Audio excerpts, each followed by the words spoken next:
Hi, folks. This is Bob flying solo again for the Bob and Ramon show. Tonight, I'm delighted to have Ash Wilson join me. Hi, Ash. Hi, Bob. How are you? Hiya. Now, a couple of things first, because you're going to ask me, I know on the video, why am I dressed like Captain Haddock?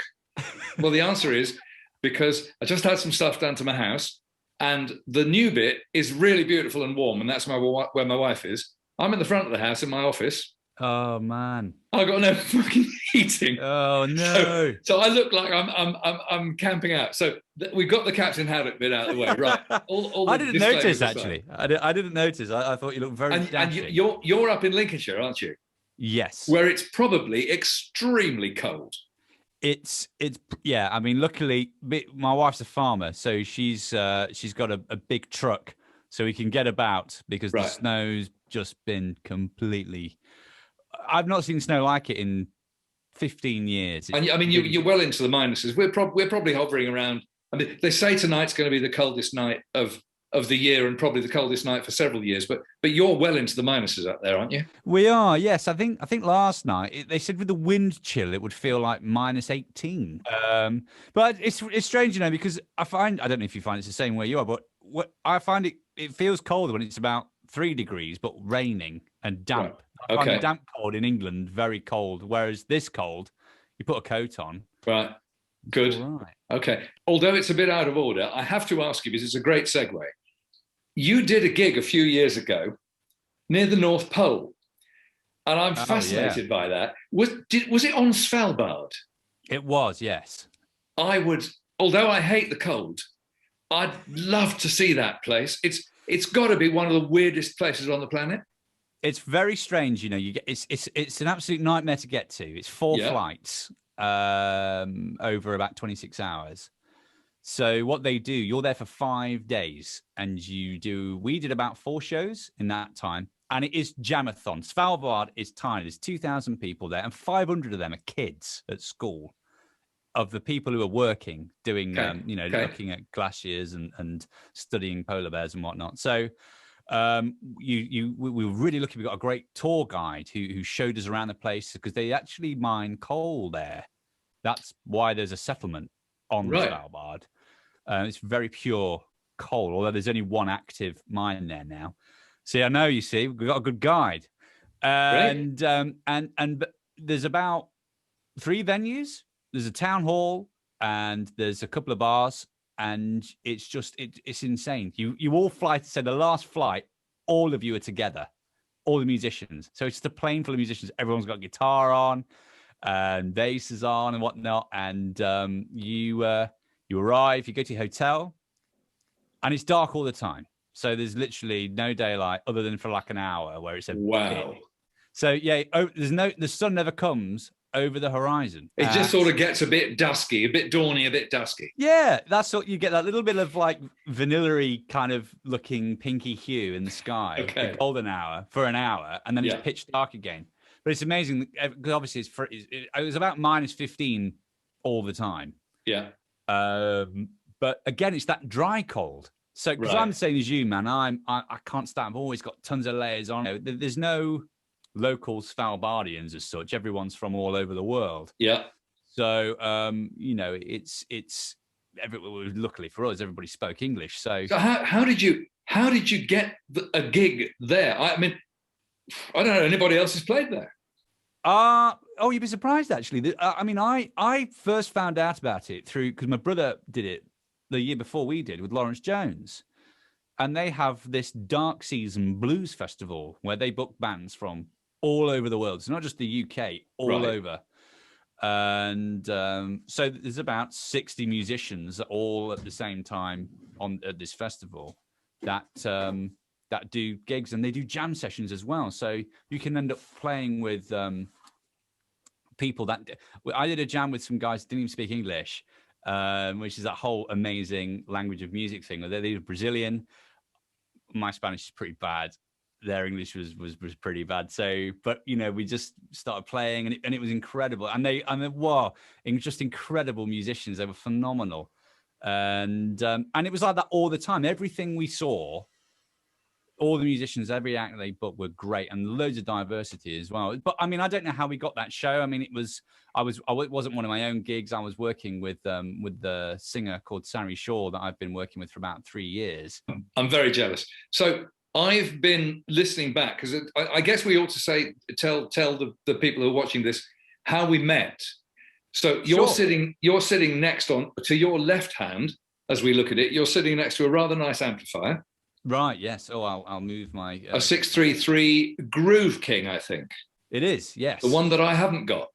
Oh, okay. Right. Yeah. So we both independently know Cliff Brown, who makes these wonderful amps. Yes. And the first time we met was actually when you were supporting Dan Patlansky. Dan Patlansky, that's right. Yeah. In London, and I went with a couple of mates, and we got there, fashionably late, halfway through your set. Thought, bollocks, I wish we'd got here in time. This is fantastic. And towards the end of the set, I said to one of them, I said, I recognise that sound. That's because I'm a very derivative guitarist, Bob. No, it wasn't that. It wasn't that. I thought this nice sound. So anyway, we sidled up to the stage like good old fanboys do. And there was your amp. Anyway, so there we were. And so I came and introduced myself. And we've kind of caught up on occasion ever since. And I've been sort of brushing up on your album, Broken Machine. Oh, okay. Yeah. And I've forgotten how bloody brilliant it is. No, that's really kind of you, man. I mean, there's all sorts of playing. But one thing I noticed going back to it, I was kind of trying to work out who your influences are, because we're a generation apart. Yeah, and, sure. And yet we all kind of seek the same North Stars. But it's interesting that you say, you've got your Strat with you tonight, because when I listen to you, I definitely hear a guy who is at his most comfortable on a Strat.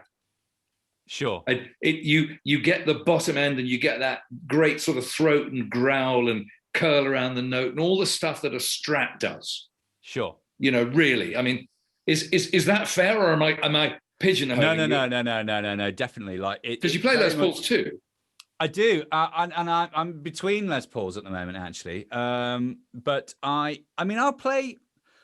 If I had more cash, man, I'd have one of everything. I mean, the infamous gas problem that we're all afflicted with. Yeah, I really like Strats. I think because I started out, I said to my dad, "Oh, I've played this guitar, and I think I'd like one." And he was like, "Oh, definitely, let's buy one of those instead of a PlayStation."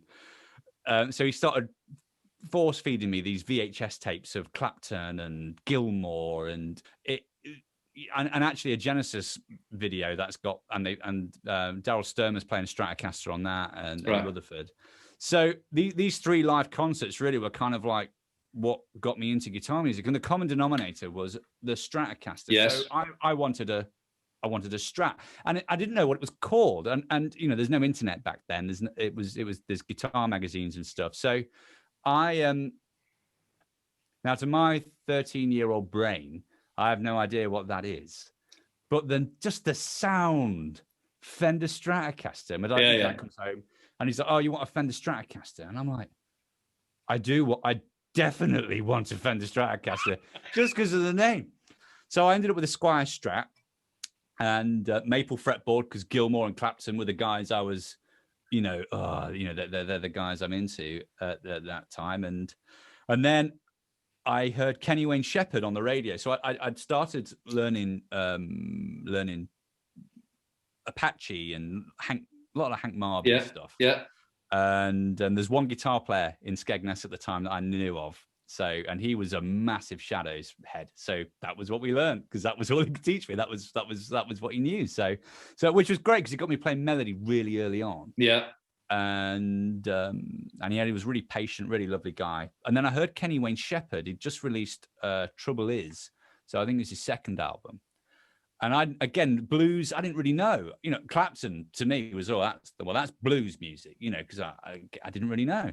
Yeah. And he had a Sunburst Strat 61, I think. So I'm like, oh, that's amazing. And then, I get chatting to my dad, and he's like, oh, one of my favorite albums when I was growing up was the Irish Tour, or Rory Gallagher. I'll buy it. So he bought it on CD, because all these vinyls have been lost years ago. And again, a little bit of Sunburst left on it. Yeah. Sunburst Strat, Rosewood board. So I'm like, oh, that's what I need. So I worked. This is an adult show, right? Yeah. Okay, I can divulge the following information then. I worked in a sex toy shop on Skegness seafront for a Okay. Didn't do any demonstrating. I sold a lot of large implements to some very uncomfortable looking chaps. During I was only about 15. I mean, it's gone mass market now. You can buy them anywhere.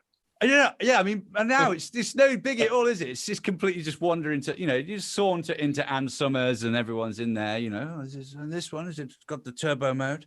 So I did that and I saved up. And what my parents said was, okay, because I was really I've been playing about a year and a half now, and I was really, and my music teacher at school was really behind me, carrying on and maybe going to music college, because I wasn't particularly interested in school.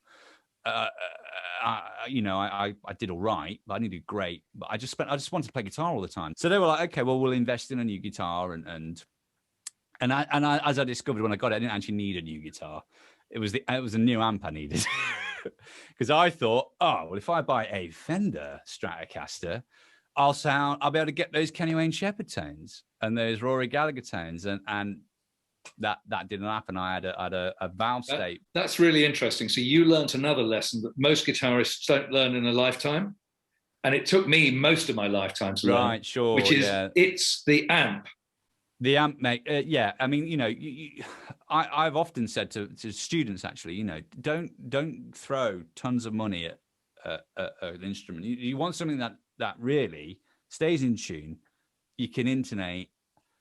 And do you want single coils or do you want humbuckers? And really, the amp will do, and especially if you buy, because you can get decent little drive pedals to do impressions of other amps and stuff. You can get great, nowadays you can get a great setup for a few $100 and get a really great sound. Absolutely. So I got my parents matched them, and I got a 62 reissue Strat for about £800 from Coda Music, which weirdly is where I always end up buying my guitars, or Andertons, but for some reason I always end up. In fact, I got this from Coda. Les Pauls and stuff. I was well into like Slash. You said in your message. I could hear a bit of Slash in there. Yeah. Yeah, and I think Slash is probably the last of the great Les Paul players. I think he's amazing. He's pretty phenomenal. Yeah, and I think what the thing with Slash is he's almost an icon rather than a guitar hero now. I think, isn't he? You only need to see his silhouette with the hat and everything else, and the romance, I suppose, of rock and roll isn't what it was. I don't think. I think our pop stars nowadays are a lot more accessible than they were. Yeah. Back when we were, when we were younger, and someone like Slash, who had such a distinctive look, and he plays guitar really low down. So there you are, and by now you're probably just playing and all the rest of it. You're getting together with some mates and doing bands and stuff. But when are you then making the transition about shit, this is serious? Well, I started a band at college, out of college. So all the guys at college wanted to be in Jamiroquai when I was. Okay. And case in point, great band, really funky. But I really wanted to play solo. Yes. So of course there weren't many solos. There's lots of really great rhythm chops and stuff like that. But for me, it was just like, oh no, I want to play blues. I want to play. I was getting to Peter Green, and my guitar. Well, he wasn't really the guitar tutor. There was the rehearsals tutor at college was a guy called Ray Fennick, who. Oh yes. Just one of the best guitarists in the country, I think. Yeah.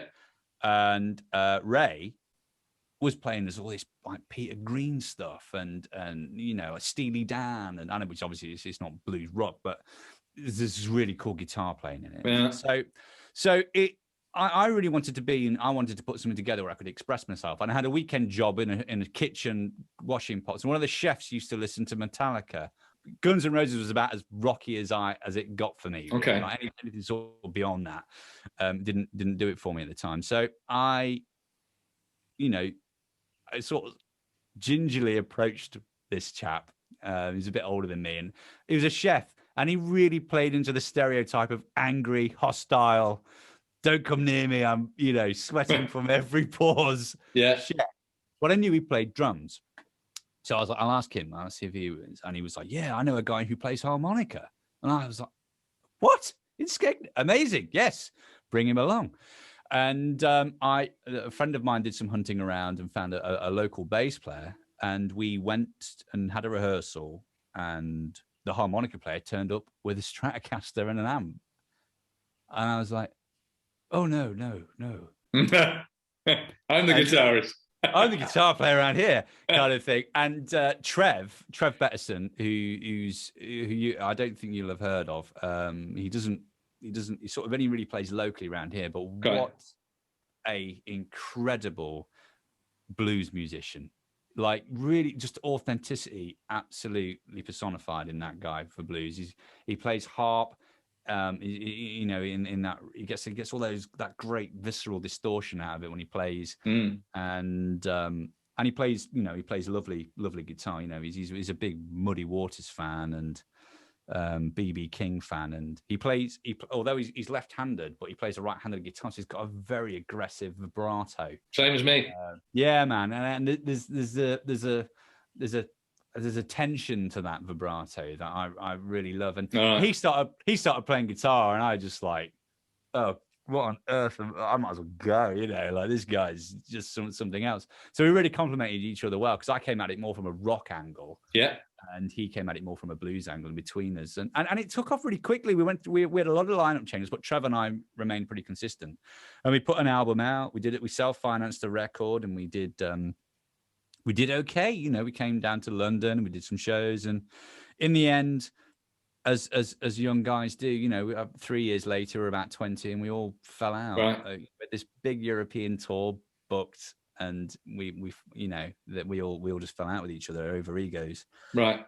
And money was the big thing. Yeah. Actually, we were earning sort of, I think by the end of it, we were on like 700-800 quid a show. And we were playing a lot of shows, so there was plenty of money in there. But this European tour didn't have any guarantees. So my argument was, well, whatever we get, we should just split 4 ways. And one of the individuals in the group had you know, taken out a mortgage or whatever, and he was like, well, I need more. I need this guarantee. And I kind of limped along for a bit after that, to be honest. I put a band together with my brother. And Greg Smith, who was Lawrence Jones's bass player for a couple of years, and we did all right. We did a bit, but we weren't very bluesy, but we were playing on the blues scene. And I had made friends with a guy called Wayne Proctor in the interim time, a drummer, and who just started producing young bands, and he sort of took us under his wing and got me into songwriting. And before this, I used to just play a song to get to the solo. Yeah. And then I just play as much pentatonic as I could over the top of that. And then eventually the singer would sing again, and I'd have to stop. So that's about where I'm stuck. That's about where I've got to. that video I saw the other day, I was most impressed with your playing. It was a bit of a wake up call for me. You know, I really wanted to. All of a sudden, it was like, lyrics were important and chord progressions were important. And at the same time as that, I met my wife. So I ended up doing a teaching degree and got into teaching for a couple of years. So taught at a music college for about 5 years, which was amazing actually, because I met on the teaching staff, and actually some of the students were incredible as well. So more incredible musicians who influenced me in different ways and brushed my music theory up. Which college was it? It was a local one just at Lincoln, right? Called Access to Music. There's tons of them. Sort of, I think they're called Access Creative College now. They've become like a more of a. They've had to branch out into video game programming and stuff. So when I was there, it was just a music college where got it. I mean, I started off just doing guitar lessons and ended up sort of holding lessons on, you know, music journalism and all sorts. It was a really amazing learning curve, and I got an opportunity to join a band right when we were planning to get married. So Claire and I have been together for about 10 years, and my brother had played drums for a guy called Sean Webster, who used to be based in the UK, but he's based in the Netherlands now. An amazing singer, like, wow, you know, really great voice. and a good guitarist as well. To be fair to him, he didn't really need me, but they decided they wanted a guitar player, and my brother sort of put my name forward. So for about a year, I gigged in Holland every weekend, and then drove back, and then went to work, and I'd be sort of teaching from 9 on a Monday morning, having got back at about 8:45. It was insane. I did that for a year. And then as we were planning to get married, my wife, who was like the most understanding, amazing person on the planet, because she was like a pro hockey player when I met her. So I think she kind of understood that I still had the bug to, I really want to, I sort of got to like 26. I'd never really done a proper tour longer than a week. And I really wanted to sort of cut my teeth, as it were, playing live. And so she was like, oh, why don't you just do the Sean thing? So I did like 2 years with Sean, and we played all over Europe. So I'd sort of gone from never really playing anywhere further than Lincoln, London, I suppose, a couple of times, but not really ever going that far. And how many gigs are we talking about? A pretty busy schedule. Yeah, it was a busy schedule at one point. Yeah, I mean, one year we must have done 150, 200 shows or something. We were over in Poland, Austria. I mean, Luxembourg. It was a mad run, but I then got a newbie in my bonnet, in that we were now trying for a family, and I'd not done a solo record. I'd not done an album of my own. Right. And I thought, well, I'm not going to have time to stay with Sean and then be a dad. I didn't really know how much becoming a parent was going to affect my free time. So I thought, I've got to lose something. I either don't do the solo record and just keep playing with Sean, or I leave Sean and do my own thing. So I planned to do an album of 12 songs, 12 bars, no material, just go in the studio with a couple of guys and record it there. Try and do it really like a real honest, old school kind of, write the tunes in the studio, just be blues, it'll be great. And I made a bit of a mistake by hiring my brother and Roger Innes. Oh, he's great bass player. I've played with him with Cliff. Yeah, great bass player. Well, the biggest bass pedal board I've ever seen, mind you. Roger's bass pedal board is outrageous. So I make this terrible mistake, because as soon as the three of us start playing together, something really magical starts happening. But it's not 12-bar blues. It's something else. It's kind of a pool of everyone's influences are coming in, and I'm having a heart attack. I'm going, oh man, I love what we're doing, but this and Roger's amazing. Roger's got just his manner is very, I find is really soothing, and he was like, oh, don't worry about it. Blues is all about being honest, really, and this is honest music. It's coming from somewhere natural. We're not manufacturing this. We are doing what you want to do, but. And I was really keen to get these influences in, especially with Rog, because Roger's got such a more diverse knowledge of harmony than I've got. So he would go, oh, why don't we try this here? And all of a sudden I'd be like, oh man, yeah. And then we could go, and it became this real collaboration.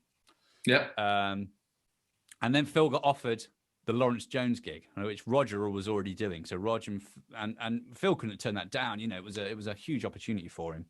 And Lawrence is out working loads and all over the world. They ended up recording in America and all sorts of amazing stuff. So of course at that point it was going to be Wilson Brothers, and we thought it would be kind of fun to do this Wilson Brothers. So Phil goes, so I'm like, I've got these songs. We've recorded 12 tunes or whatever. So I end up doing the solo thing. Out of necessity, it was like, well, it's got to be my own thing now, because if I don't go out as me. So you'd recorded the album, and basically you then took it upon yourself to kind of take it out there and promote it. Yeah. Right. I mean, Roger and Phil was so busy with Lawrence that I ended up, I'm very lucky. I've got loads of friends who are really phenomenal musicians, So I think the show you came to, there was a guy called Steve Amadio on bass, who's he's great. Really, really, or it reminds me of Tony Levin, and a guy called Tristan Paul on the drums, who's really got. He's sort of like halfway house between Bonham and Chad Smith, and So yeah, so we did it. We did the Dan Patlansky. So that was the first thing we did. And one of the things I will say to anybody who's looking to put an album out, put money in PR. That was what made the difference for me. My entire the last 4.5 years, where I've been like a pro guitarist or professional guitarist. Pro makes you sound better than I am. But while I've been doing this just for a living, has been as a result of hiring a PR guy, and getting my music heard by people and getting it reviewed and because I had this album and I was really proud of it, and I thought with the mission statement for that record was, let's eventually, once we figured out it wasn't going to be 12-bar blues anymore, was let's just write something we'd listen to. And here's something that might please you. So I was talking to my band on Zoom a bit earlier, and I told them that I was going to talk to you now. And the drummer and the keyboard player both said, "Are you really talking to Ash Wilson? That album's fantastic." Oh, wow. That's my keyboard player and my drummer. That's not even, a would-be guitar hero. I'm more stunned, Bob, than you are. Yeah, but it's great. And as I say, that's not guitar players. That's fantastic. But that gig where I saw you, the O2 in Islington, Patlansky did something I've never seen done before, which is when he played a very slow blues, which did go on for a very long time, he kept on turning down and turning down and turning down until in front of an audience of 200 plus people, he had his Stratocaster turned off. Oh, yeah, it was totally off. Yeah. And the drummer was just keeping time with a very gentle clap. In normal circumstances, especially with a fashionable London audience, they'd all lose interest quickly and they'd all start jabbering at each other and what have you. It was magical. Yeah. I mean, Dan is... he's got prodigious talent, I think, really. And Dan, his playing is so unique and his sound is so unique. He's one of the things that's really amazing about Danny, actually, is that he's as nice a guy as he is a good guitarist. He's the most warm and welcoming human being you could ever imagine. And I think that comes out, when he's singing, because when his voice is quite hoarse, isn't it? When he sings, he's got this very hoarse kind of Chris Cornell thing going. Yeah. When he plays guitar, he's got this really sweet voice, I think, especially like you see on the slow blues. And he has a very specific, you won't tell me what value it is, but he has a very specific treble bleed in his guitars as he turns down. Because I remember the first sound check we did, which was, I think, was that gig actually. And I think that was the first show of that run of gigs. He had this outrageous fuzz sound, like really, like you say, thick, chewy fuzz face, Stratocaster. And then he turned down and it was like a hot blade, not a sharp, cold blade, like a warm blade of just brightness that bloomed out of his amplifier. He was using a Dr. Z. And I was like, how has he done that? I didn't know what a treble bleed was. And we had this discussion about fuzz faces and treble bleeds and the relationship. And it clearly. And he really rides his volume all the time. And actually his tone as well, a bit. Yeah. And I think that because he does with the solo, he does it that, like you say, gradually drops. One of the things that I kind of rely on a bit to not repeat myself with a group is to change dynamics, which I think is a trick everybody really uses, But Dan doesn't need that. He's one of those guys who's just tuned in to that frequency. I've maybe tuned in 4 times. He's there every night. He tunes in, and it just comes out. That band, that German band he had, they were a band anyway. So you have that sound that of 3 people that play together all the time with Dan Patlansky plonked on top of it. I mean, you really are only as good as your band sometimes, I find. I certainly, and having done tons and tons of gigs with different lineups, it's amazing how different players inspire you in different ways. So listen, bit of gear for a minute. So you're playing a Strat, and I've slightly unkindly consigned you, as I certainly, when I listen to you, I hear a Strat player, but you don't just play Strats. I mean, I think you were saying to me you've got a PRS Silver Sky. I do have one of those. And I'm and a Silver Sky apologist. well, no need to apologize. But I mean, I think people want him to slip on a banana skin. That's the truth. Sure. But he can make some very fine guitars. But you find it suits you. Well, I tell you what it was. I was definitely when it was announced on the camp of, oh, you're joking, and I ended up trying about 5 over this period of time, and they were all great. I bought one, and I just bought what they had in stock. They had a white one, so I got a white one, and the first gig it did was Svalbard. So I tuned it down a tone, put it in a mono bag, flew to Svalbard, 4 flights, 4 planes, 26 hours, -15 when we land. I get to my hotel room, it's still a tone down perfectly in June. There's something to be admired in the way that company engineer guitars. I mean, I get this is definitely like an Excalibur guitar, like the heavens opened and the sun came down. And when I played this, a lot of the Gibsons I've played, 50s Gibsons, have got a real nice sizzle in the top end. Mm-hmm. And I find the modern ones don't often have that, and you end up changing things. But that does. You're absolutely right. I mean, this I'm sitting in front of a Zoom background, but let me get it right. Yeah, my finger's on it now. But this thing, that's my 58 Les Paul. Oh God! And they just, they're not dark and muddy. They have a lightness to them. These 50s guitars. Yeah, they do. A lightness that whoever said that a very old Telecaster and a very old Les Paul have got a lot in common, and they really were speaking the truth. They've got this kind of lightness that means you can play around inside the note without it getting all there's none of that low mid gunky sound, and this definitely has, it's got quite low output pickups in it, and so nice. Well, I'll run. I'll run with that for. I mean, unfortunately, I did 2 gigs with it, and then I had to come home. Well, so that's a great segue, because I was going to ask you, like, what are you up to at the moment when people like me are pretty bloody restless and bored, but for you, it's just taken away most of your living. So you're recording again, aren't you? Yeah, in fact, we've pretty much done, actually. So we're 9 songs in, and they're done. They're wrapped. So it's the issue we've had is that the other 2 songs that we'd recorded, we had about 20, and we recorded 12 or 11, and 2 of them just don't sit.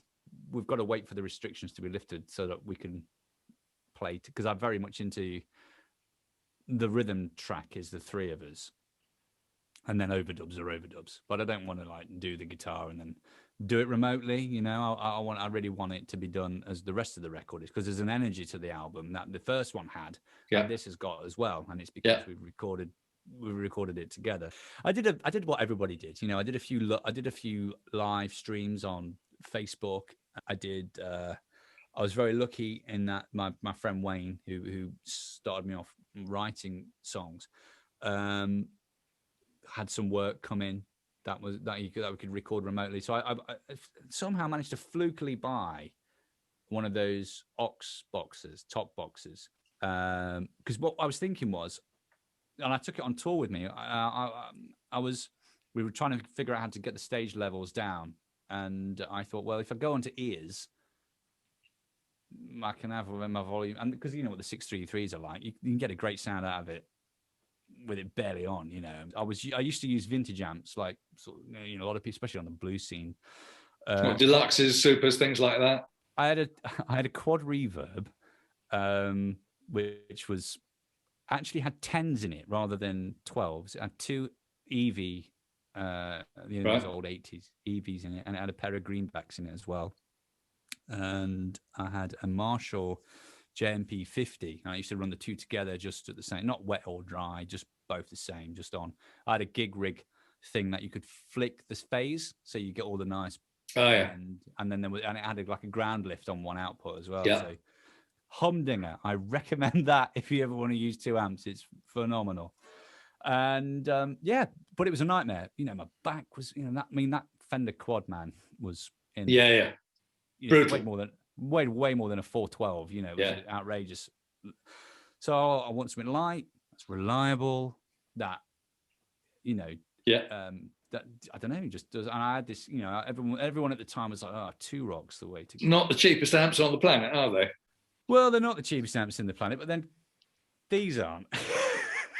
No, but I mean, they're substantially more than these, you know. They are, yeah. You're looking nearly twice the money. I literally went, tried the Groove King, was like, I just have one of these. Yeah. I just have one of those. That'll do. And he was like, well, I can do this. And I was like, you've already built the perfect amp for me, mate. When will it be ready? You know, it's funny. It's funny. I've had a Groove King visiting here 2 or 3 times, and I'd really like one. It's a single channel amp. Yeah. You know, so my original thing was I wanted to use less pedals, and that hasn't actually happened because I'm so into Doyle Bramall. I'm a massive Doyle Bramall 2 fan, and his use of fuzz and univibe and delay and reverbs. And actually, you know, as my taste in tone has evolved over the last couple of years, the amps just come along. It's amazing. It's very much like it'll just do what I need it to do, and it's a great amp to just plug into. It's a great pedal platform.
Now, while you're on pedals, though, I think you use a Mad Professor. Do you know what? I'm a little bit lost without that, if I'm being brutally honest. Right.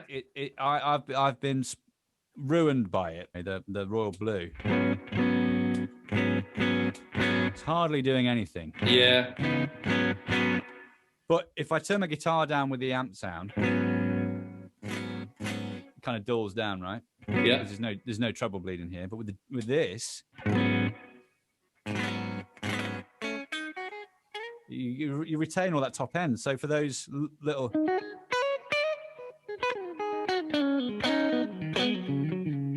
you get that spanky strattiness out of it. So it doesn't really do a lot, other than it makes my volume control more usable. Yeah, across all my guitars, really. And it doesn't color the sound. There's a little bit of bottom end that's lost, but when you're playing a gig anyway, it's lost anyway. The bassist is and then when you want to kick through and push in a bit more drive, where do you get that from? So I've got I've followed Jesse Davey around like a bad smell over the years, and when he started building pedals, I got his vintage fuzz. In fact, I got a vintage fuzz, and I got this thing called a tone switch, which I've got in both my Fender Strats, which changes the impedance, I think, of the pickups, in that it's like a virtual long cable. So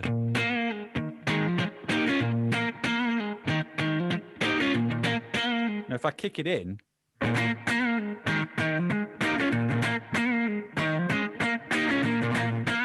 without it, with it, it barks. It's a bark all of a sudden. So it's a very easy way to kind of get into that Vaughan Albert King territory. Yeah. And when you add gain,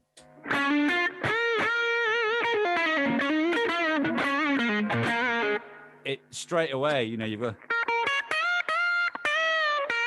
it does that whole, and there's 4 settings, so you can keep, and it just gets a bit duller but bigger. It doesn't sound anything like a Strat now. What's really interesting is that with a minimum amount of hand movement, you're getting an enormous number of different sounds out of that guitar. Yeah, it becomes a sort of a Swiss Army knife of for riff.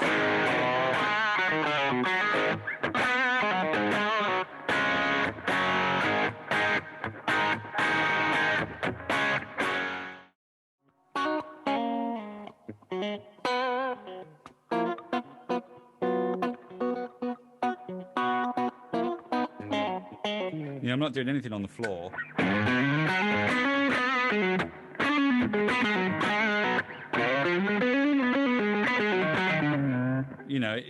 It's quite a cool little thing to use if you're just using one guitar. It gives you all sorts of tonal palette to play with, really. They're all great sounds too. There's not a dud in the bag.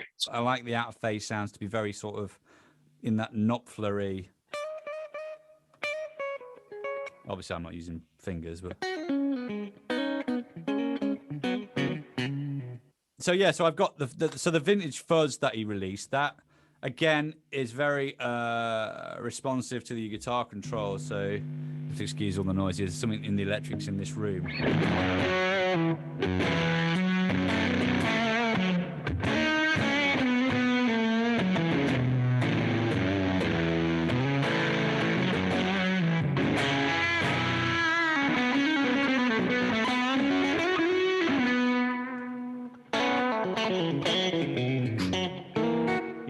Go from big chew fatness to nice. Cleans up well though. Cleans up well. Yeah. So tell me, as we roll this to an end, tell me a couple of things. First of all, I'll ask you in this order. So who do you listen to now? Because obviously, we've got the same points of reference despite our age difference. From the greats. Sure. But who do you listen to these days? Who do you think is around there and out there and doing great stuff nowadays? I mean, there's a lot of great guitar players that are like what I sort of say is like Instagram, YouTube famous. I mean, there's a lad, and well, actually, Chris Buck. He's got his band Buck and Evans, hasn't he? And they're great, and they've been doing some amazing stuff. And I think his playing is just wonderful. He sort of takes like. For me, he's kind of got that Texas blues thing going on, but there's a lot of like Derek Trucks in his playing, but he does it without a slide, and he has this great technique where he sort of he plays with his fingers and he tucks his pick behind his finger. And, I think he's wonderful. I mean, I love the way he plays guitar, and Chris King Robinson's another one. He kind of, he's sort of in that Jesse Davey, Stevie Ray territory, big guitar sounds, just amazing tone. I think for me, it's the guitarists that have a great sound. That's really where I'm, and have a bit of individuality. I'm a big Queens of the Stone Age fan, you know, and I love Josh Homme's use of gear that's a little bit left of center. You know, it has a very angular sound. It's not a round sound, is it? You know, and aggressive. And I find that as I'm getting older, you know, it's becoming less about chops for me and more about creating a soundscape. And you know, which is why it's good that I work for other people, because then I have to work on my chops to make sure everything works. You know, when I'm doing my own stuff, it's, you know, I mean, there's a couple of songs on the new record that they don't have guitar solos on them.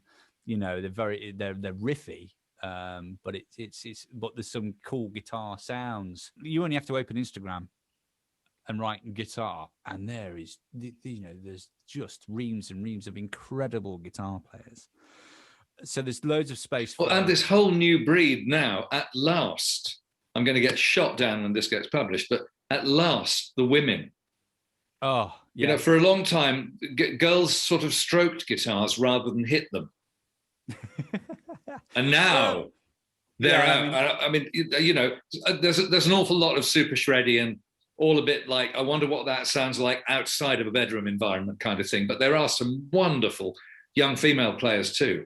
Yeah, really I mean, there's, I mean, I obviously, when I was going out on the blues scene, I came out when Chantel McGregor came out and JST, Joanne came out. So, and they're both two real, I mean, Joanne's a really aggressive guitarist. Yeah.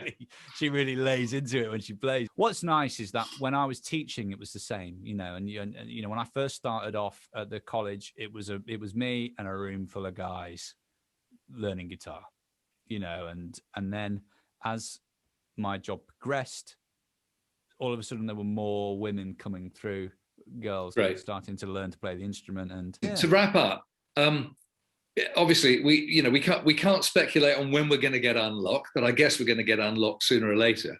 So what are your kind of, you know, if somebody fired off the starter pistol now, yes, and said, "Okay, Ash, you're out," what are your short-term plans? What are you gonna? Well, what are you gonna do? You're gonna finish the album, get this record finished, and take it out, and absolutely take it out. I mean, brilliant. You know, it's my main squeeze, obviously, is the Sari Shaw group, and Sari's based in the US, and you know, she's got a pretty good following in the UK. But it's really one, maybe two tours a year. But in the meantime, that then I'm going to try and take the positive out of the negative of that and be like, right, well, okay, let's try and get something going in the UK, you know, get some. So I'm going to do the same thing I did last time. I'm going to, you know, employ someone to help me sell the record. Yeah. And try and get it in places where, you know, we managed to get it in some guitar magazines, Good. The last one, and we managed to get it in some national press. And, you know, like I say, I wouldn't be doing any of this stuff if it wasn't really for getting for getting that guy to do that for me. And it's the best money I've ever spent, you know, other than buying a guitar in the first place. And I think this record is better than the last one. In some respects, it's more of a guitar album in that it's more riffy, and it's a collaborative one again, but actually the sort of the genesis of the songs sort of came from this room. So it's Roger and Phil's interpretation of the tunes I sort of sent to them. So it's a little bit nerve-wracking from that point of view, in that I'm like, ooh, well, if the follow-up doesn't match up to the previous one, then well, Ash, listen, I'm really hopeful that we're all let out of school very soon, and that works for you, and I will absolutely take you up on that beer. Yes, absolutely. But for now, thanks ever so much for talking to me.